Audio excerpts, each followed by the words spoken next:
نظم پیش کر رہی ہوں. عنوان ہے اب ہم محفوظ ہیں. محفوظ ہیں ہم اپنے گھروں میں، پناہ گاہوں میں، تنہائیوں میں اور آدمیوں سے دور.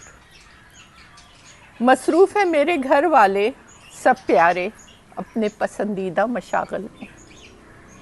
محفوظ ہیں میرے بچے اس آدمی سے جو ان کی زندگی کی قیمت پر لے گیا تھا گھر کا قیمتی سامان، میرے قلم اور ان کے کھلونے. سینچ رہی ہوں میں کیاریوں میں پودے، دیکھتی ہوں کھلتے پھولوں، اڑتی تتلیوں کے رنگ. سنتی ہوں پرندوں کی آواز، پتوں کی سرسراہٹ.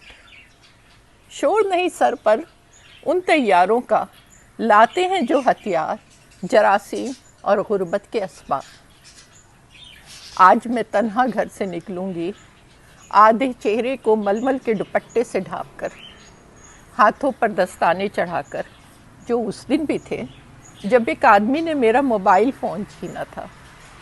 میرے والدین کی قبروں کے نمبر، بچوں کی تاریخ پیدائش، عزیزوں کے رابطے سب چھن گئے تھے میرے ہاتھ سے. اب جنہیں بچانا ہے صرف جراثیم سے. محفوظ ہوں اپنی ذات کی پناہ میں، مطمئن ہوں کہ میری موت طبعی ہوگی اپنے گھر میں.